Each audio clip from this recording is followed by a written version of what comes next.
is the day that the Lord has made. Let us rejoice and be what? Glad in it. Comment down below if you finish that scripture with me. Y'all, something is wrong with my iPad. Cancel. Okay. Sorry about that. So my name is Shantavia, but you can call me Shay, and welcome to my channel. So over here on my channel, I have something for everyone. So on Tuesdays, I release my podcast called Obedience Podcast. Let me get that visual up for you guys. There's all the information that you need to know. It's on all of those podcasting platforms and also over here on YouTube every single Tuesday. And then on Thursdays, I go live with Seek Bible Study, which you guys are watching right now. And I do it every single Thursday. This is actually the week before the last week. So we have one more week to go. But this has been an exciting journey, and I'm so excited to go ahead and finish it and find out how this chapter ends. And then on Sundays, I go live. I don't go live, y'all. On Sundays, I release faith-based content, so vlogs, make up a ministry. But basically, over here on my channel, I have something for everyone. So if you think you'll be interested, definitely hit that subscribe button down below and then hit that like button as you are coming in. And also, if you are in the chat, go ahead and drop a vote in the comment section so I can speak to you. Let me see if I have, there we go. Yes, drop a vote in the chat. And I think that I figured out how to stop comments from being held, but I'm going to see if I did it correctly. Let me see. Let me make sure nobody's being held right now. How do I go over? Okay, nobody put a, hold on, let me change that. Okay. Hey, Yasmin, I'm so happy that you made a premiere. We have missed you over here. All right, y'all. So let me throw my disclaimer out there, and then y'all keep dropping those votes so I can speak. And if you like to be, silent in the chat, it's okay, but at least drop the vote so I can at least speak to you. But I do want to throw my disclaimer out there before we even get started.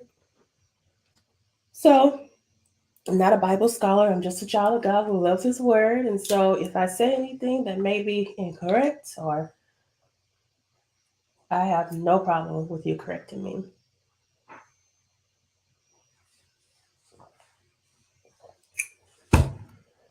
Who y'all?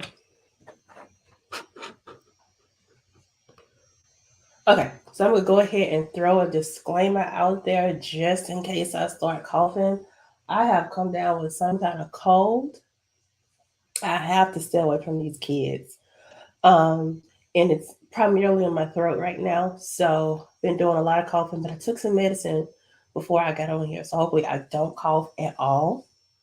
And also my mom is making me some tea. So I should be okay. But if I have to mute and go on a little coughing attack, I want y'all to understand. See, it's doing the same thing. And I thought I did this. I thought I did it. Thank you, Yasmin. It started Monday when I woke up. So I told my aunt I got it from the kids because I don't really go a lot of places. So only place I've been was taking Milan to dance class, and I got it from one of the kids. So, but hopefully it's just like doesn't develop into anything worse. Okay. I waited for a boat to come in so I could put it up on the board, but it's not coming in. I thought I fixed this. So I found I found a section on my page where it says like let all comments come in. So I thought that it would stop people from like being held for review, but it's not for some reason. But it's okay because I still got my YouTube screen up where I can improve it. So hey Danny, how are you? I'm so happy to see you. I have to respond to your message. I didn't forget. If you just coming in, I was telling people that I came down with something on Monday, and I just been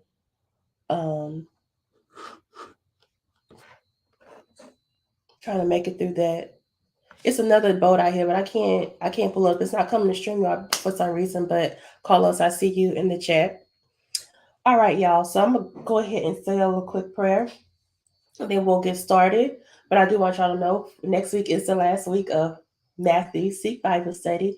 Yay! And that printable is down below in the chat. So I already have that available for you guys. So y'all can go ahead and download that. And this week that we're going over is also in the chat as well. And not in the chat, in the description box as well. So you can download that if you missed last week. I have all of the weeks down below in the description box. So if you want to kind of start over once we get started, you can. It's all down there below. All right. So let me say a quick prayer. Y'all continue to drop the bolts as y'all come in the chat, and then we'll get started. So, Lord Jesus, I want to thank you for allowing us to get on this platform another Thursday. I thank you, Lord, for any revelations that come tonight. And I pray that we experience you in a new way and we learn something new about you. And Lord, I just pray as I go through this Bible study that you hold back any coughs, any bad pains, and you help me focus on delivering this word. I thank you for all the viewers that are on, and I pray that we see with your eyes and hear with your ears and read with your understanding. And also, Lord, I pray for more of you and less of me as I teach this recap of the Bible study. In Jesus' name I pray. Amen. All right, y'all. So I'm going to go ahead and share my screen, and we're going to get started. Okay.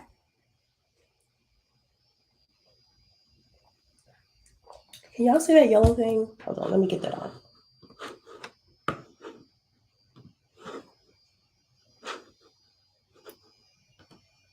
Okay. All right, so I got my printable here, my notes right below, and my Bible's right to my side. So I am ready. I am ready to go. Okay. So this week we are recapping just chapter 26 because chapter 26 had a lot in it. A lot happened in chapter 26. So we just went over one chapter, but it was so good. I had a great time reading this week. And let me tell y'all something, next week, it gets even better next week. Okay. So we start out right with a bang this week. The plot to kill Jesus. We're getting right into the story, okay? And y'all, okay, before I finish that, I changed my lighting around here and I'm seeing a shadow. I gotta figure out how to fix that because I don't like that. I don't like the shadow. If y'all know about lighting, give me some tips in the comment section. All right. So when Jesus had finished saying all these things, he told his disciples, "You know that the Passover takes place after 2 days, and the Son of Man will be handed over to be crucified." Now, Jesus had been telling the disciples over and over again that he was about to be crucified. So, right here, he's giving them the exact date of when he's going to be crucified. After 2 days, he's going to be handed over to be crucified. Now, if you don't know what the Passover is what the Jews celebrate in order to remember when they were freed from slavery in Egypt. So, if you're not familiar with that, it's basically when God passed over all of the Israelite houses for the firstborn. He saved all of them, but everyone else's firstborns weren't saved. And as a result, the Israelites were able to leave Egypt after that. And so that's why they celebrate it and they call it the Passover because God passed over their houses and saved their firstborn sons. And so it's something that they were celebrating then, and it's still celebrated to this day. And so Jesus and his disciples, they're just getting ready for this Passover. So as Jesus told them about the Passover, something else is going on in another part of the city. So let's find out about that in verse 3. Then the chief priests and the elders of the people assembled in the courtyard of the high priest, who was named Caiaphas. Now, I may be saying that wrong, okay? I told y'all I am not a Bible scholar. And they conspired to arrest Jesus in a treacherous way and kill him. Not during the festival, they said, there won't be rioting among the people. So they already knew what they were going up against because during Passover, a lot of people came back to Jerusalem to celebrate the Passover. And so there were going to be many, many people ready to celebrate. Ready to celebrate the Passover, and they were in support of Jesus. And so if the people tried to arrest Jesus during Passover, they knew it was going to be a riot. So they already knew that they had a lot up on their hand. So they were trying to do it at the perfect time. And that was the answer to question one. If you guys did do the principle, it says, why didn't the chief priests and elders of the people decide not to kill Jesus during the festival? Basically, they didn't want all the people to come for him, okay? They knew that they wouldn't be able to survive. And if you're curious to read about the Passover, that is found in Exodus chapter 12, if you want to do some homework. Okay. So we know what's going on in the background. We have the chief priests and the elders of the people trying to conspire to kill Jesus. So back to Jesus now. The anointing at Bethany. So just give y'all a little geography. Bethany is about 2 miles away from Jerusalem. So Jesus is not far from Jerusalem at this point. This is where they are. And Bethany is actually where Mary and Martha stayed at during this time. Y'all have heard of Mary and Martha. They're two famous sisters in the Bible. And so this is where they're staying. And Jesus was actually at their house. So while Jesus was in Bethany at the house of Simon the leper, a woman approached him with an alabaster jar, a very expensive perfume. Now, the woman mentioned here in John, it calls her Mary. So that's why I said they were with Mary and Martha. And if you were curious, an alabaster jar, let me see it, I wrote it in my notes. It was carved from a translucent gypsum stone used to hold perfume oil. So think of a really nice perfume bottle. This is what the alabaster box looked like. Actually, let's see if I can pull it up over here. Alabaster box. Oh no, CC Wine is just pulling up.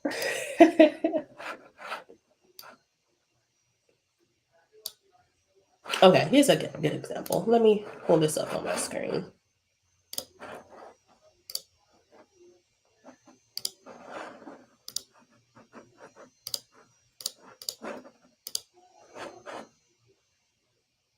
What is this?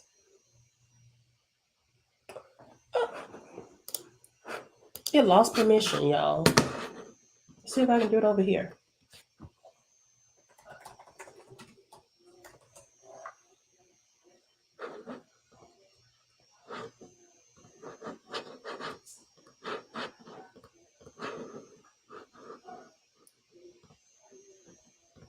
Oops.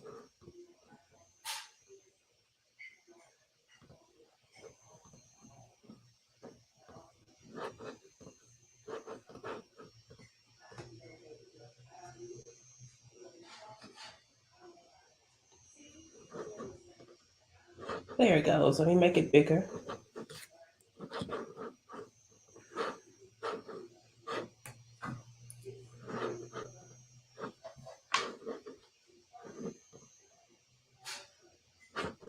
Okay, so something like that.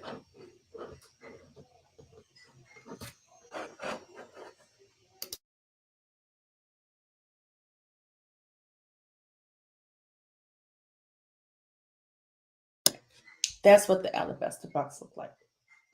Okay.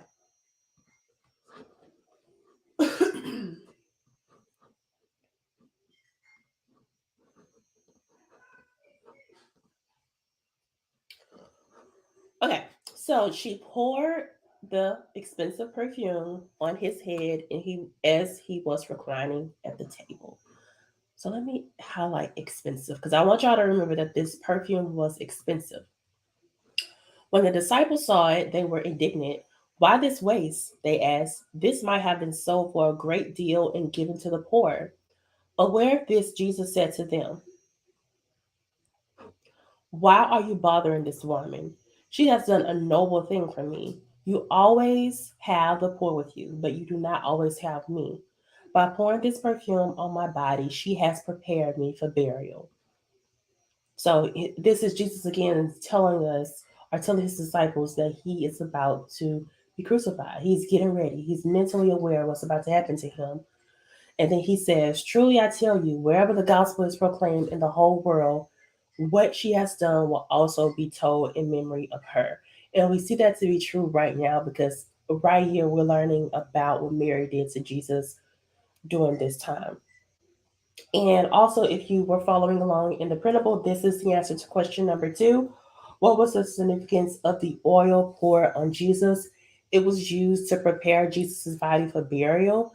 And also, it can be used to contrast Mary's loyalty to Jesus and the disloyalty of what we're about to read in just a few sentences down. Okay? So going to verse 14, then one of the 12, the man called Judas Iscariot, went to the chief priests and said, "What are you willing to give me if I hand him over to you?" So they weighed out 30 pieces of silver for him, and from that time he started looking for a good opportunity to betray him. And that's the answer to the third question: which disciple betrayed Jesus and for how much? It was Judas. Y'all probably already knew that. Judas is what he's normally called, and it was only for 30 pieces of silver. And Carlos, I see that you said that it was fancy, that alabaster box was fancy. And that is true. It was very nice. And the perfume inside of it was very expensive as well. And the reason I'm glad you're pointing that out is because that could have been part of the reason as to why Judas was so angry and decided to go ahead and give up Jesus. And what I wrote in my notes is this tells us the importance of not being greedy. Why is sorry y'all, my Bible was not up here. But this tells us the importance of not being greedy. My study Bible actually mentioned that prior to this, Judas was like heavy into the money, like he was a banker or something like that. And so he was really greedy. Not saying that all bankers are greedy, but that was his vice. Everyone has a vice, and Judas's vice was he was greedy. And when he saw Mary in his mind wasting all of that perfume on Jesus and just pouring it out, he's like, "Oh, that's a waste. That could have been given to me, or that could have been given to anybody else. Why are you pouring it on him?" And then also, we see the greed when he goes to the people, specifically the chief priests, and asks them how much they're willing to give him. And they give him a price, and he takes that price. That just tells us the importance of not being greedy. Because if we, can y'all hear me? It looked like my mic was on mute, but I don't know if y'all could hear me or not. Thank you. Oh, wait, it's probably hot.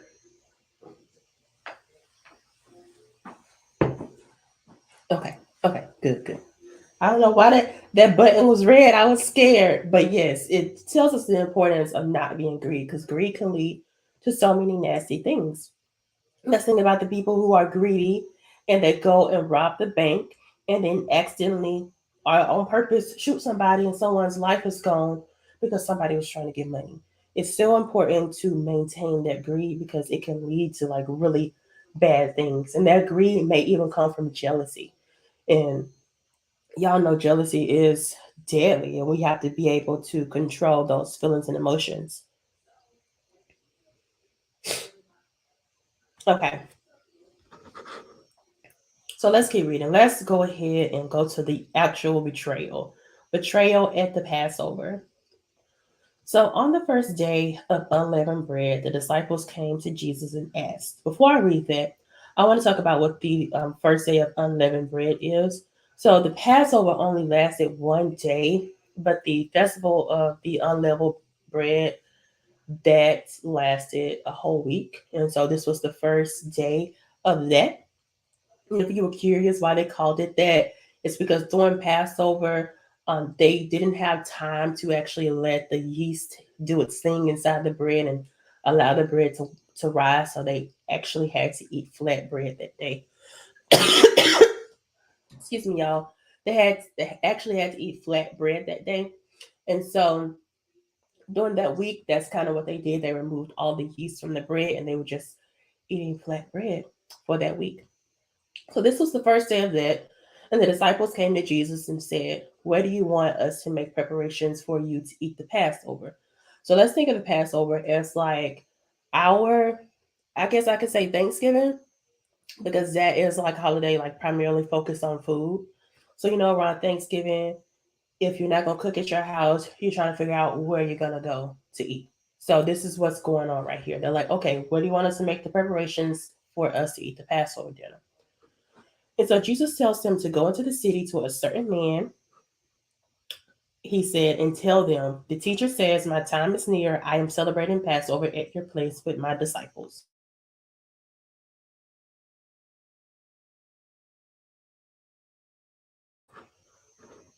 So the disciples did as Jesus had directed them and prepared the Passover. When evening came, he was reclining at the table with the 12. While they were eating, he said, truly I tell you, one of you will betray me. Mm. He didn't waste no time. Have y'all ever been at a dinner or out to eat with somebody, and the main reason that you're out to eat is just so somebody can say something to you, or the main reason that person comes to the house is so they can say something to you, and that person is not trying to waste any time, they're just trying to go ahead and get it out there. That is what Jesus was doing at this moment. That is exactly what he is doing at this moment.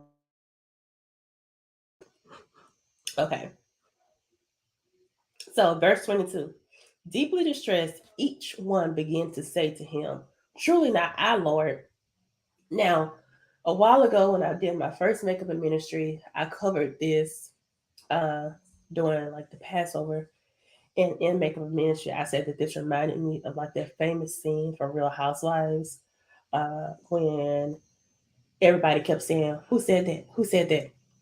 And so this is what this reminds me of, because everybody is like, "Surely not I, surely not I," and the whole time the person who already up a deal with the people, he already knows what he did. Okay.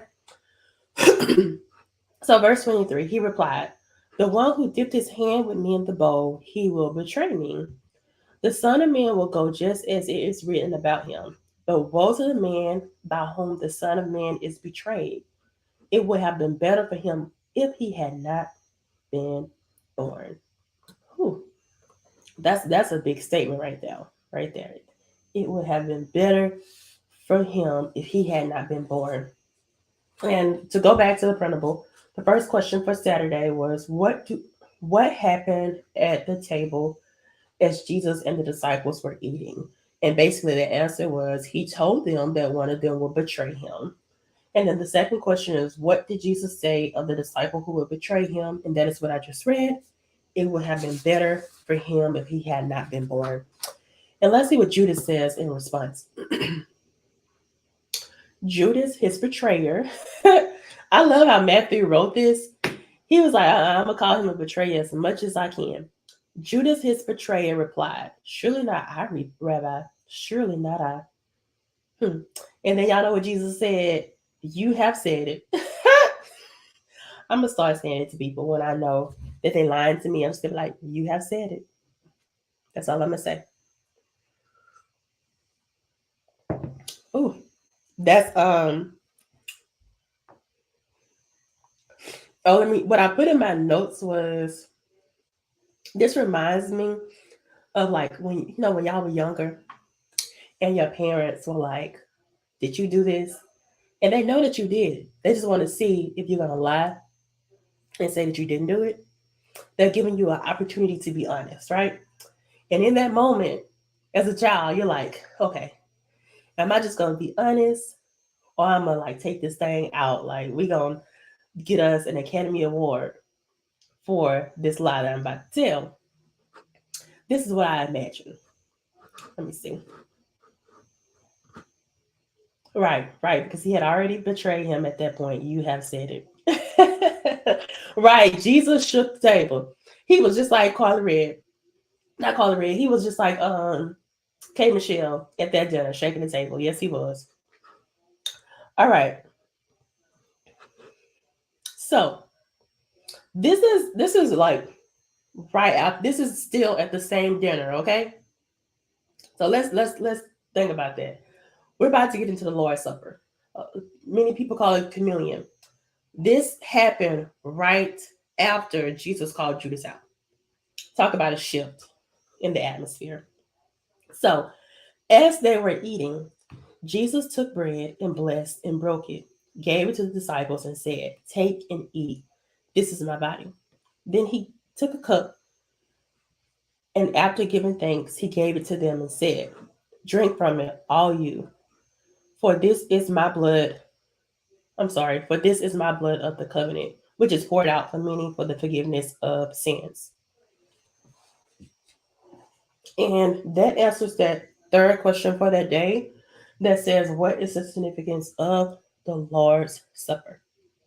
So basically, when we take communion or we take the Lord's Supper, whatever you call it, we're taking it in remembrance of what Jesus did for us.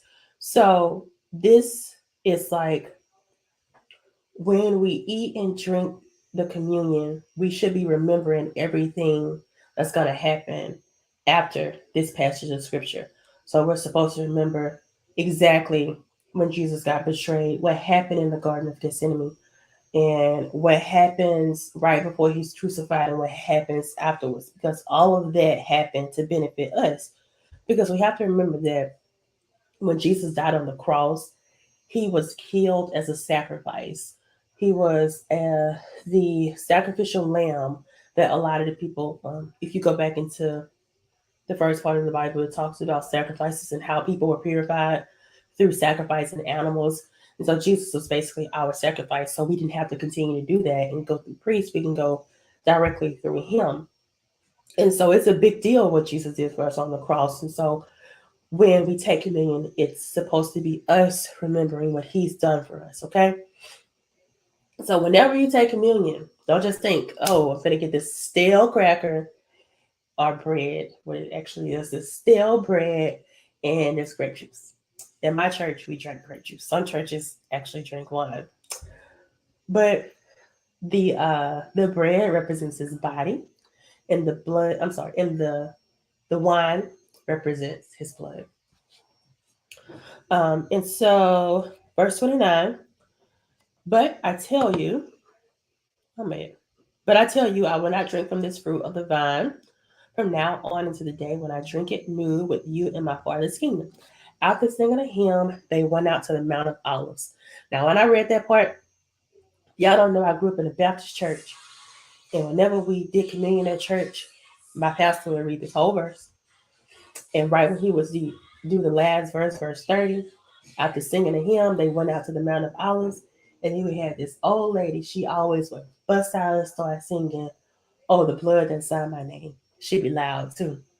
And the whole church would follow behind her. Now, because I am a vocalist from my position, I cannot sing that song. And y'all lucky, okay? But if y'all have never heard the hymn, I don't know the real word, the name of it, but I do know it's "Oh, the blood inside my name." Go listen to it. It's a great hymn. I actually wrote it in my notes, okay? In order for me to sing. But I'm pretty sure if I start singing, I'm gonna start coughing. I'm not gonna do that to y'all. But "Oh, the blood inside my name." All right. So we still at the same dinner, y'all. This is a lot is going on at this dinner, okay? So Peter's denial is predicted. So then Jesus said to them, "Tonight, all of you will fall away from me, for it is written, I will strike the shepherd, and the sheep of the flock will be scattered." So basically, chaos is going to ensue. In verse 32, "But after I have risen, I will go ahead of you to Galilee." So Jesus is predicting things right here. So after he's struck, the sheep are gonna scatter, or the flock is gonna scatter, meaning his disciples are gonna scatter. But he's gonna go down 3 days, come back up, and then he's gonna meet them in Galilee. Is what he's saying. Verse 33. Peter told him, "Even if everyone falls away because of you, I will never fall away." Tonight, I'm sorry. Then Jesus says, "Truly I tell you, tonight before the rooster crows, you will deny me 3 times." So I'm going to highlight that because I want y'all to remember that. Before the rooster crows, you will deny me 3 times. And then Peter, he's adamant. Even if I have to die with you, I will never deny you. I'm sorry, y'all. I know what's going to happen, so that's funny. I will never deny you, is what Peter said. Even if I have to die with you, I will never deny you. Y'all remember that, okay? All right. And so now they finally left dinner, okay? Dinner was chaotic. So Jesus came with them to a place called Gethsemane. And he told the disciples, sit here while I'll go over there and pray. Okay, so they were in a moment of prayer right now. And he took Peter and two sons of Zebedee. This is James and John, okay? That he took Peter, James, and John. All right. Verse 37, he began to be sorrowful and troubled. That is, Jesus began to be sorrowful and troubled. He said to them, I am deeply grieved to the point of death. Remain here and stay awake with me. Going a little farther, he fell face down and prayed. All right, so let me start right there. So, yes, everybody's lying. I mean, in Peter's defense, he probably really did think that what he was saying was true. He probably had it like really in his heart to like be down for Jesus like that. But you know, when you get in the thick of it, sometimes things happen, okay? But it's hilarious. I don't know how Jesus kept a straight face because he already knew what they were gonna do. I'd have been cracking up in their face. Okay, what was I? Oh, I wanted to stop. So what I wanted to point out is like right here, he's telling Peter, James, and John. He dropped them off. Let's say he dropped them off at a tree. Okay, y'all stay right here. I'm gonna go right over here and I'm gonna pray by myself. But I need y'all to stay awake with me. Jesus said that. He said, stay awake with me. And he goes off to pray. So, going a little further, Jesus went and prayed, and he prayed face down. And this is his prayer. My Father, if it is possible, let this cup pass from me. Yet, not as I will, but as you will. So, basically, not my will, your will, Lord. I don't know if y'all have ever prayed this kind of prayer before, but I know I've definitely prayed. It's kind of like, listen, I know I can't trust my will. So, Lord, just do whatever your will is in my life. But this right here really lets us know how human Jesus was. We always look at Jesus as being, you know, like this mighty God and this great figure to look after. But we have to remember he was human as well. And so just like when we get scared, when we get fearful, he experienced those same emotions. And that just reminds us of how human he is. So verse 40. So after he's finished praying this segment of prayer, he goes to check on Peter, James, and John. So he came to the disciples and he found them sleeping. Now, didn't Jesus say stay awake? He found them sleeping. He asked Peter, so couldn't you stay awake from me 1 hour?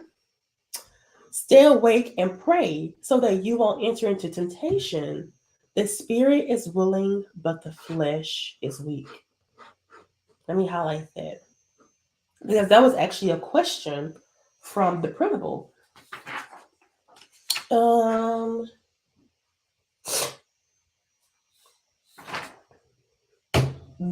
Question 3 from day 3. What did Jesus mean when he said the spirit is willing but the flesh is weak?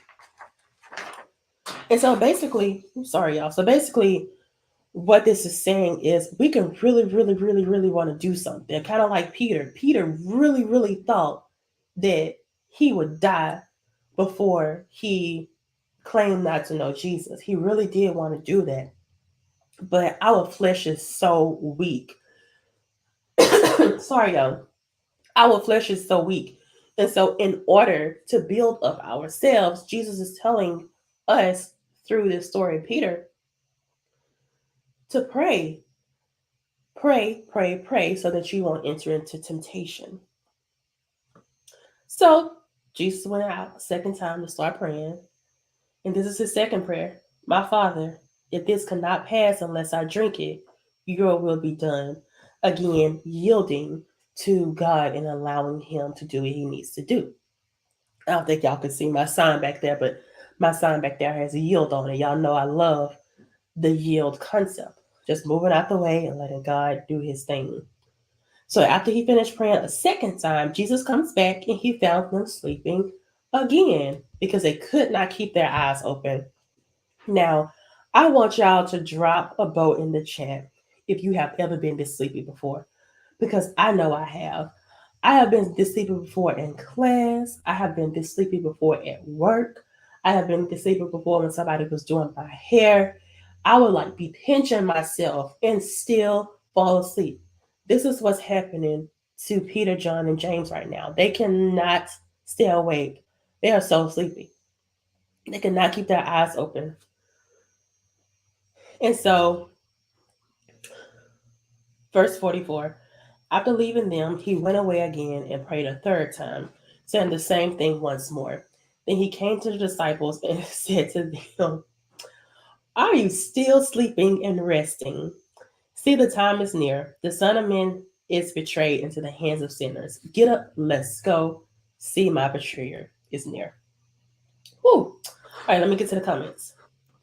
Yasmin said, we've all had our Peter moments when we promised the Lord that we wouldn't do something but ended up falling. I know I have. I won't be proud, but I'll be loud and admit that I've had a Peter moment. Definitely. I think I can say most of us have, because I know my mama, she is adamant. But when we had our first hangover, we'd be like, Lord, help me get past this hangover. I'll never get drunk again. And my mama, she said that she kept that promise, but a lot of us didn't. But that's one example I can think of. Jesus came to dinner, called everyone out, got lied to, and still chose right. Who would have done that?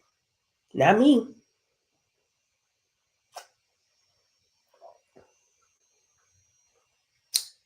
Not me.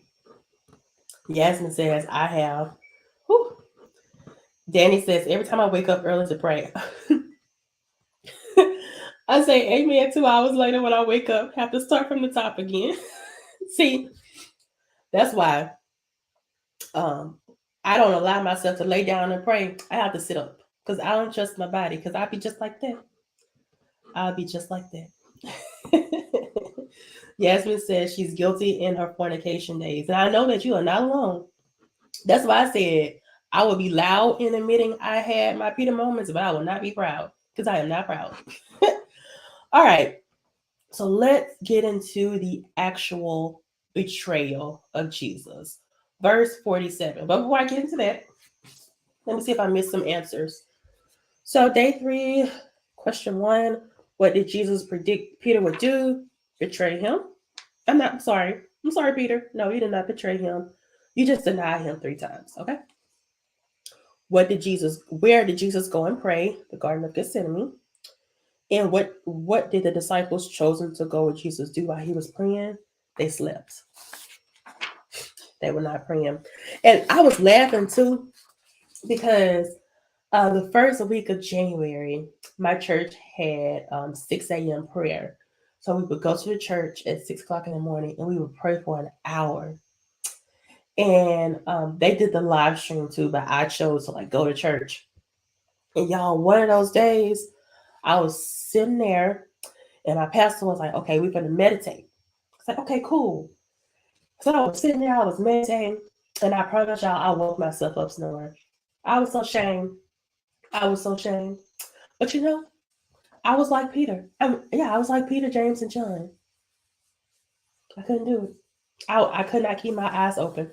Now, in my defense, if I was praying, actively praying, I think I would have been good. But the fact that he just had us meditate, I went straight to sleep. And it was cold in that church. Mm-mm. All right.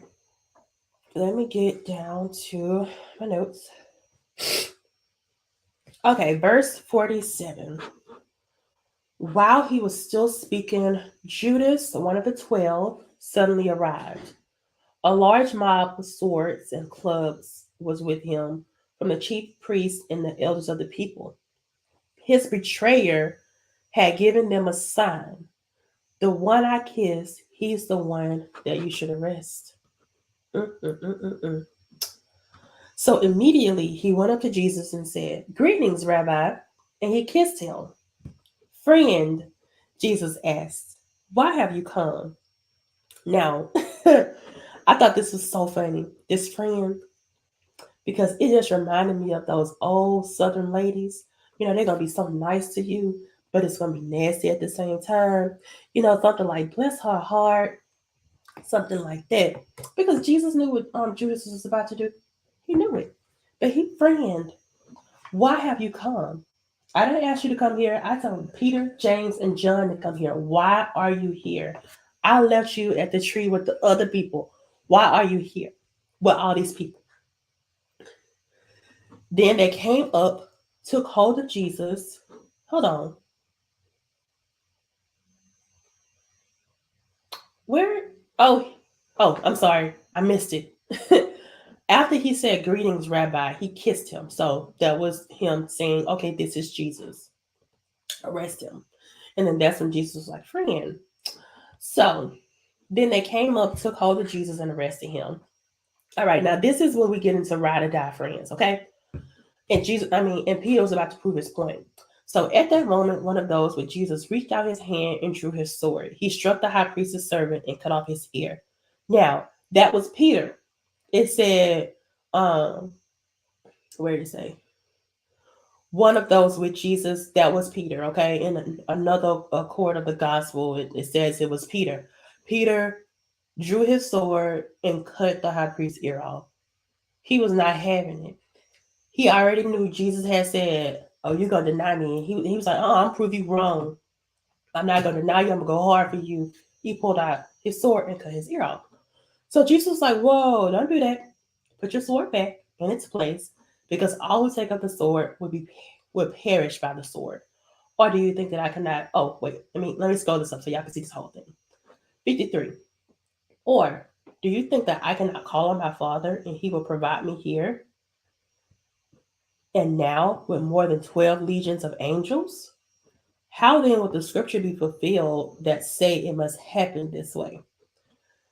So Jesus was basically saying, the only reason that I am arrested right now is because I am allowing them to arrest me.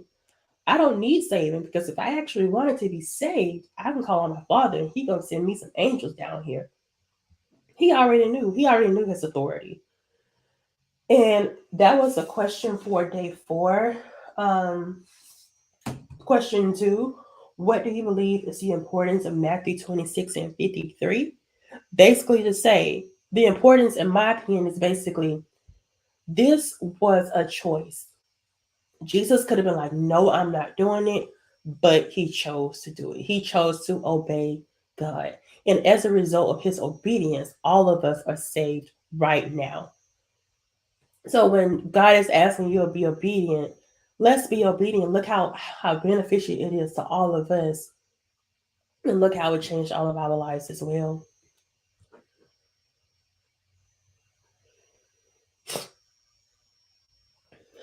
Verse 55. At that time, Jesus said to the crowds, "Have you come out with swords and clubs as if I were a criminal to capture me?" Excuse me, y'all. Let me read that over. "Have you come out with swords and clubs as if I were a criminal to capture me?" If I were a criminal is what Jesus was saying, because he knew he didn't do anything. Every day I used to sit teaching in the temple and you didn't arrest me. Basically, he was like, "You had so many opportunities to arrest me if you thought I was so wrong. Why did you wait till now?" But, but, all this has happened so that the writings of the prophets would be fulfilled. Then all the disciples deserted him and ran away. Y'all remember a couple scriptures up, Jesus said the flock would be scattered. And we see right here that all the disciples deserted him and ran away. So to go to the printable, question 1, I didn't answer that one. What was the sign Judas would perform for the chief priests and elders of the people to arrest Jesus? A kiss. He betrayed him with a kiss. All right, so let's keep reading. Jesus faces Sanhedrin. I may be saying that wrong.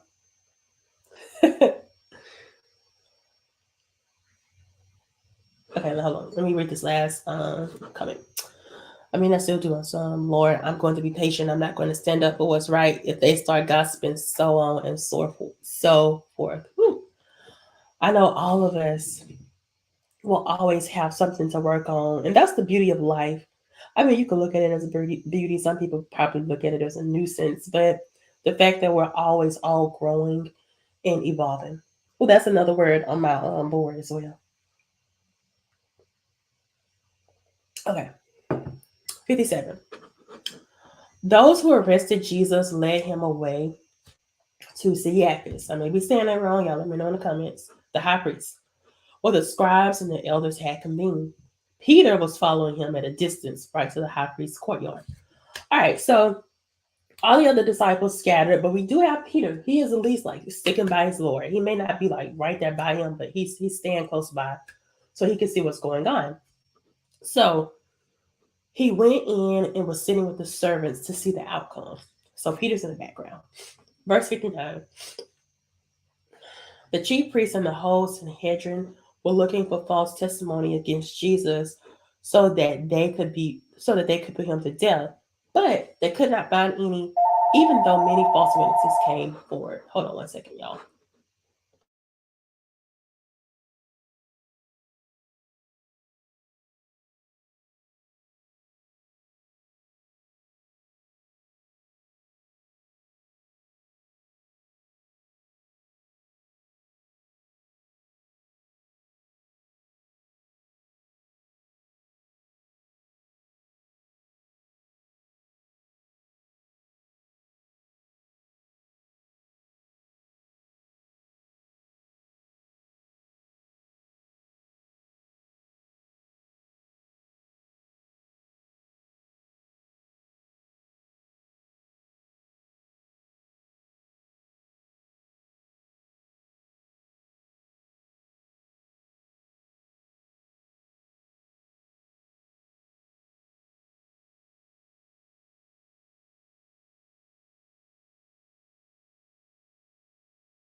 Sorry about that, y'all. A ghost is like attacking our house phone right now. And the phone like was ringing over and over again, even though it was being answered. It's crazy. Okay. So back to the scripture. Verse 59. The chief priests and the whole Sanhedrin were looking for the false testimony against Jesus so that they could put him to death, but they could not find any, even though many false witnesses came forward. So many false witnesses, these are people who are purposely lying on Jesus, came forward, but they still couldn't find a reason to put him to death. So finally, two who came forward stated, "This man said, I can destroy the temple of God and rebuild it in 3 days." Okay, so I want to stop there because that's not what Jesus said, okay? Let's go to what Jesus said.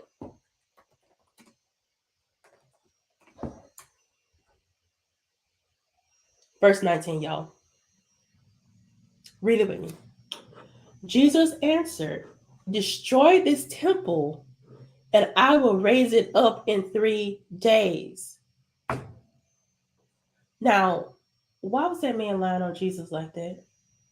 Y'all ever played telephone? That's why it's not safe to play telephone. Or safe to repeat out to people because you always get it wrong. You always get it wrong. That is not what Jesus said. Jesus said, "Destroy this temple and I will raise it up in 3 days." Okay. Oh, wrong verse. Sorry. Wrong chapter. I'm sorry. There we go. But this is what the man said. He was loud and wrong. Loud and wrong. The high priest stood up and said to him, "Don't you have an answer to what these men are testifying against you?" But Jesus kept silent. Oh, that is so hard. So hard to keep silent when you know people are lying on you. But he kept silent. The high priest said to him, I charge you under oath by the living God. Tell us if you are the Messiah, the Son of God. And y'all know how Jesus responded. He said the same thing he said to Judas. You have said it. I'm going to start telling this to people. You have said it. And he went on and said, but I tell you, in the future, you will see the Son of Man seated at the right hand of power and coming on the clouds of heaven. 65. Then the high priest tore his robes and said, he has blasphemed. Did I say it right? Probably didn't. But let me point out something.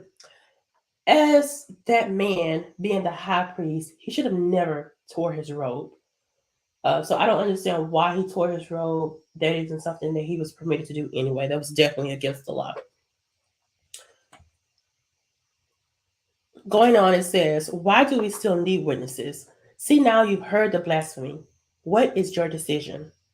They answered, he deserves death. Now, let me stop right there. Because my study Bible pointed something out about these people.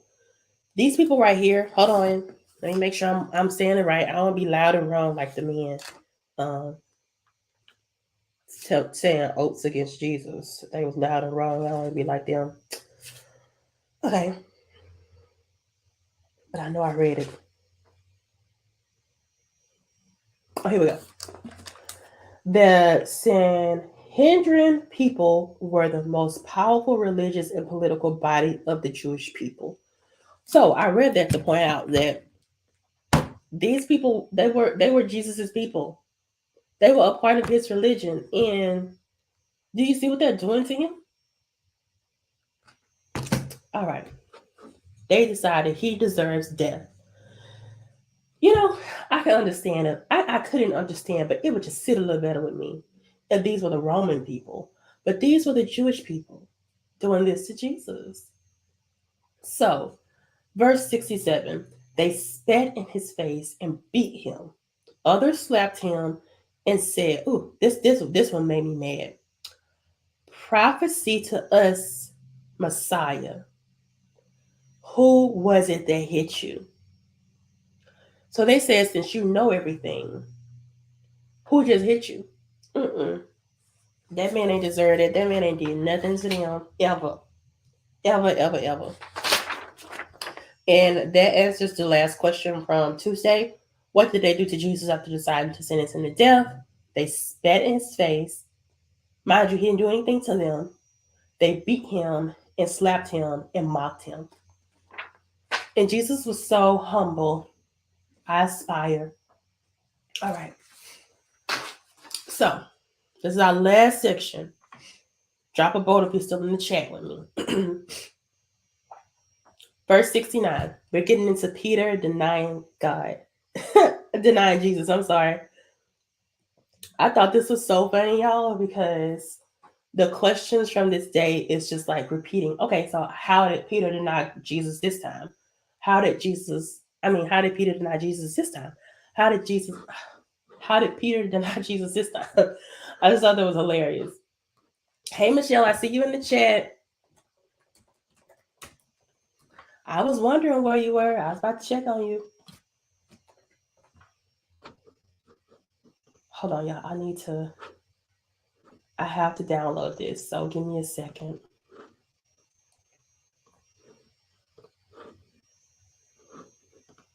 While I'm doing this, I'll tell y'all an experience that happened to me this week. So I had to go to the dentist this week, and I had to get a fill-in, and I can tell y'all that I finally experienced why people hate the dentist. I am almost 30 years old, and I have thoroughly enjoyed going to the dentist. I've never had a bad experience up until Tuesday. So I was, I had gotten numbed, I can take shots no issues. I got shot like 3 times. I thought I was numb. It felt numb. And then he started to drill. Well, right before he started to drill, he said, raise your left arm if you feel anything. And I was thinking, I never feel anything. I don't need to raise my left arm. Y'all, that man started drilling, and that left hand went up so fast. I told my mama, I said, I think I hit his assistant. My hand went up so fast because that was the worst pain I have ever felt. And so the rest of the procedure, he numbed me up again. He had to like shoot me up 2 more times. I have the nicest dentist though. He was willing to like do so much for me. But by the time he got back in my mouth, I had like so much PTSD that like the drilling was like making me cringe.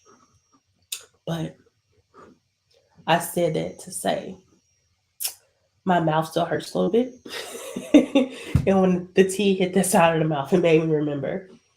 But yeah, let's see. Michelle says, I do not like the dentist at all. I can honestly say I feel your pain. Now, I can honestly say I feel your pain. It was such a night. I'm just not getting Joseph to bed. Oh my gosh. It's 9 o'clock your time. Wow. Yes, it is late night for you. Okay, y'all. I got what I needed downloaded. So let's get into it. So now Peter was sitting outside in the courtyard. A servant girl approached him and said, you were with Jesus the Galilean too. But he denied it in front of everyone. Okay, this is first denial. He said, I don't know what you were talking about. This is the first time. Okay. And going on, verse 71, when he had gone out to the gateway, another woman came up to him and said, this man was with Jesus of Nazareth. And again, he denied it with an oath. I don't know the man. And my study Bible pointed out that the oath means like, I promise to God I don't know that man. You know how like people say stuff like that. This is what Peter was saying. Knowing good and well, he knew who Jesus was. Good and well. So then verse 73. After a little while, those standing there approached and said to Peter, you really are one of them, since your accent gives you away. So Peter had a little accent. I don't know, maybe he was a little country, maybe he was from up north, maybe he had a little New Orleans accent or California accent. Who knows? Even people from Atlanta have an accent, but Peter had some kind of accent that gave him away. And so, he really thinks people like coming on to him, so he's gonna get like big and loud. And he started to curse and to swear with an oath. I don't know the man. He is loud, y'all. And this is what I wanted to download. Let me pull it up. This is Peter. Sorry to this man.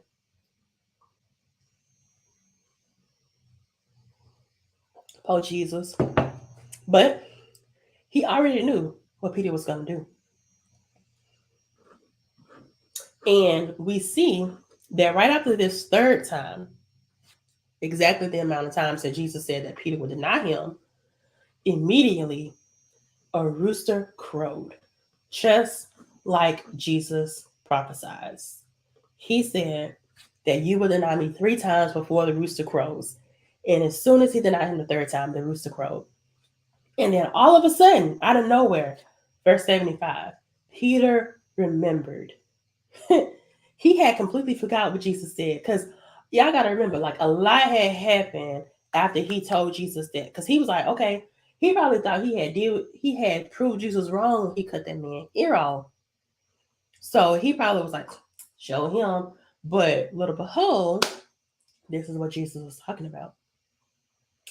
And it repeats the exact thing that Jesus said. Before the rooster crows, you will deny me 3 times. And then after Peter remembered, he went outside and wept bitterly. Now, You may be wondering, okay, so Peter denied Jesus, like he is just as bad as Judas. No, no, no, no, no. Because of this last sentence right here. Because once Peter realized what he had did, he went outside and he wept bitterly. So Peter repented. He knew he was wrong. He repented and he was remorseful. And as we keep reading, or if we go into different books of the Bible, we'll see so much more that Peter did. And also, I want y'all to remember how Peter responded versus to how Judas is going to respond. We'll find out how Judas responds next week. All right. But that is all that I have for y'all this week. I want to thank y'all so much for sticking in with me. Let me see. I did not keep y'all long, and I'm so proud of myself. I did not keep y'all long. Oh, I forgot to put my overlay on here. I got to get used to it. Anyway, thank y'all so much again. Remember, the printable for next week is in the description box. It's the last one. So next week we'll be finishing out Matthew. It's going to be chapter 27 and 28. And remember, next week is going to be on a Wednesday. Wednesday. What day is that? Wednesday, the 25th. That's when we're going to do the recap and the last day of Seek Bible study. And the reason I'm doing that, I explained last week, I'll explain it again.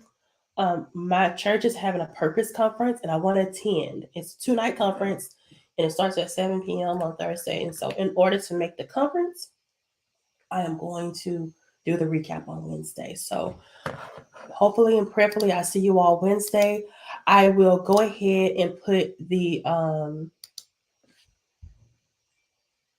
what's that called?